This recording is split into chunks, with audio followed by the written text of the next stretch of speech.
छैन सर।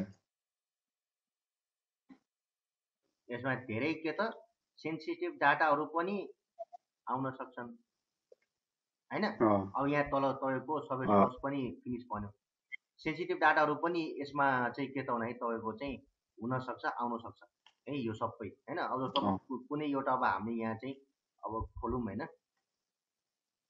अब यसलाई पहिला सुरुमा डाउनलोड गर्नुपर्ने हुन्छ, राइट क्लिक गरौँ त यहाँ डाउनलोड भनिन्छ, डाउनलोडमा क्लिक गरौँ।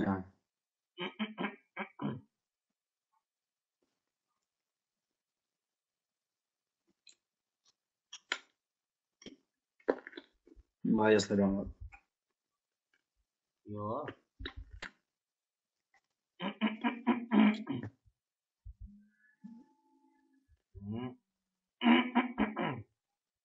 अनि यहाँ पनि आयो होला सायद, त्यो यहाँ यही हो हैन।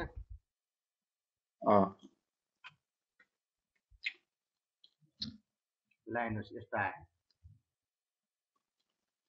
केही फर्म पो निस्क्यो हैन, बिल डकुमेन्ट समथिङ केही त्यस्तो निस्क्यो यसको हैन। अब यहाँ जाउँ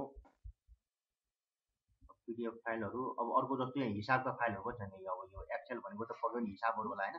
पहिला सुरुमा डाउनलोड गर्नुपर्ने हुन्छ, यहाँ गएर डाउनलोड गर्यो।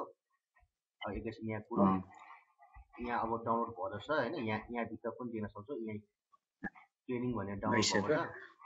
अनि यहाँ गएर चाहिँ अब यो फोल्डरमा यहाँ ट्रेनिङ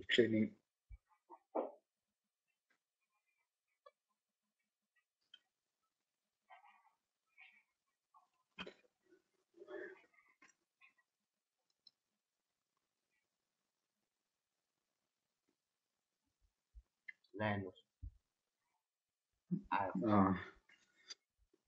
हैन। के हो क्या नि यो चाहिँ। अब यस्तो कुराहरू हामी जस्तो मान्छेले पत्ता लगाएर हुन्छ त हैन। अब यो त कम्पनीको आफ्नो कुरो हो नि, भित्तिक कुरा हो नि त हैन। यो त सेन्सिटिभ डाटा हो नि हैन। यो त अब हामी जस्तो मान्छे, अब तपाईँ हामी भनेको त हामीलाई त के मतलब छैन नि त हैन। यो त के हो हामीलाई के पनि थाहा पनि छैन हैन। अब यो हामीले के मतलब होइन हामीलाई चाहिँ हैन, हामीले त खासै के फरक अब हामीले मतलब छैन। र यो पब्लिकले आउनु पनि भएन फेरि हैन। जस्तो मेरो आफ्नो कम्पनीको के होला कस्तो होला, अब पिडिएफ फाइल होला, जेसुकै जसुकै होला।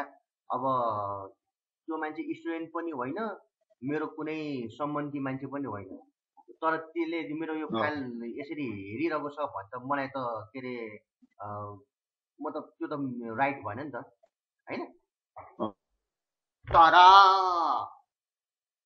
यसको चाहिँ मैले हेरेँ हो कि